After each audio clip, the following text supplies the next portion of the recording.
Good evening, all of you. Good evening, sir.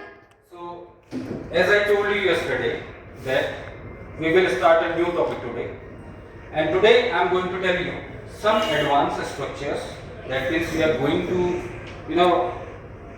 we are going to say some, advanced structures of the sentences, and also some idioms and phrases.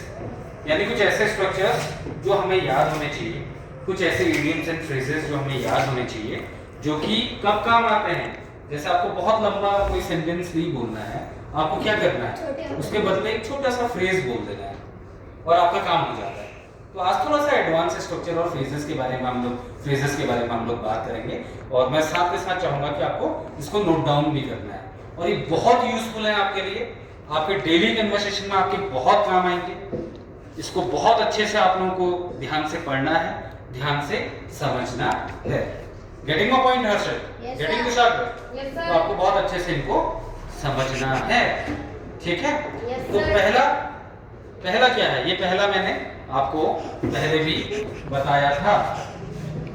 मैंने पहला आपको बताया था structure, वो बताया था something is fishy. क्या बोला था? Something is fishy. What does it mean? Sir दाल में कुछ काला होना. Vedika, you also? The same. Same. So the meaning of this phrase or this structure is, हम कहते नहीं है दाल में कुछ काला है, Yes, sir. या कुछ गड़बड़ तो बात है, कुछ गड़बड़ बात है. तो आप जब ऐसे सेंटेंसेस या ऐसे स्ट्रक्चर आप बोलते हो, तो उसकी जगह पे आप ये फ्रेज यूज कर सकते हो. वो क्या है? Something is Fishy.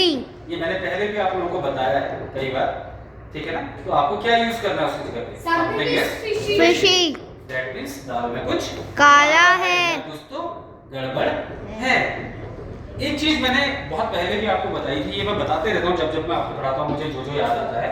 मैंने एक बार बोला था, एक फ्रेज और बोला था मैंने, ये एक स्ट्रक्चर और बोला था. हाँ, कोई फ्रेज नहीं, कुछ स्ट्रक्चर नहीं है. Crying want help. क्या बोला था मैंने? Crying want help. ऐसे कुछ नहीं होगा. Want help. इसका तो मीनिंग कैसे समझ में आ रहा है भाई? वांट किसका एक्सटेंसिव फॉर्म है, किसका शॉर्ट फॉर्म है? विल नॉट का. यानी रोने से कुछ नहीं होगा या कोई मदद नहीं मिलेगी. तो यानी जब नॉर्मली क्या होता है, जैसे हमारे फ्रेंड सर्कल में या हमारे जानने में या हमारे रिलेशन में, रिलेटिव्स में कोई जब डिमोरलाइज हो जाता है या कुछ ऐसी सिचुएशन आ जाती है कि जहाँ पर वो अपनी होप को डाउन फील कर रहा है अपने आप में, और लो फील कर रहा है, साथ में वो थोड़ा सा इमोशनल भी है, सिचुएशन को देख के बहुत फेड अप भी है, थोड़ा बहुत वो रो भी रहा है, थोड़ा बहुत परेशान भी है, तो वहाँ पर आप उसको क्या बोल सकते हो? Crying want help. यानी इसका मतलब क्या हुआ? रोने से कुछ नहीं होगा. Crying want help. ठीक है? Yes, sir. इसके बाद मैंने एक फ्रेज और मैं आपको बताता हूँ नया है. तो बहुत सारे, धीरे धीरे हम लोग करेंगे, बहुत सारे हैं. एक नया हम करते हैं, टू बर्न ब्रिजेस. देखो ये बहुत इंपॉर्टेंट फ्रेज है, टू बर्न ब्रिजेस. मैं कैमरामैन से चाहूंगा कि थोड़ा सा हाईलाइट भी करेंगे जो मैं मेंशन कर रहा हूँ बोर्ड पर, क्योंकि जो ऑनलाइन बच्चे हमें देख रहे हैं उनको कंटेंट जो लिखा है वो समझ में आना चाहिए कि लिखा गया है. And the phrase is to burn bridges. क्या मतलब होना चाहिए इसका? कोई लॉजिक लगा सकता है इस फ्रेज का? क्या मीनिंग निकलेगा? सोच के देखो. बर्न मतलब क्या होता है? जलना या जलाना, चलो मत. है ना? ब्रिजेस का मतलब क्या होता है वैसे? फुल. ब्रिज का मतलब क्या सब होता फूलों है? को जला दो. फुल. तो इसका मीनिंग क्या निकल के आ रहा है वैसे सेंस में? अगर आप कॉमन सेंस लगाओ तो सर इसका मीनिंग क्या आ रहा है? सारे कि कोई ब्रिज है वो जल रहा है. ये तो इसका हिंदी मीनिंग वैसे निकल के आ रहा है, लेकिन एक फ्रेज है, इस फ्रेज का मीनिंग क्या है बताओ? सर दिल टूटना. सर सारे रास्ते काइंड बंद- ऑफ. सारे रास्ते बंद हो गए. इसको पहले देखो. To destroy an opportunity, to destroy an opportunity और अ रिलेशनशिप, और a relationship. To destroy an opportunity और अ रिलेशनशिप. अब क्या मतलब हुआ इसका? इसका मतलब क्या हुआ प्रखर? क्या लिखा मैंने, क्या बताया? टू डिस्ट्रॉय, टू डिस्ट्रॉय बताओ. Relationship. To destroy an opportunity और और relationship. और कैसे डिस्ट्रॉय करना कि वो कभी दोबारा फॉर्म ही नहीं हो पाएगी. इतना मतलब कड़वाहट आ जाती है एक दूसरे के बीच में.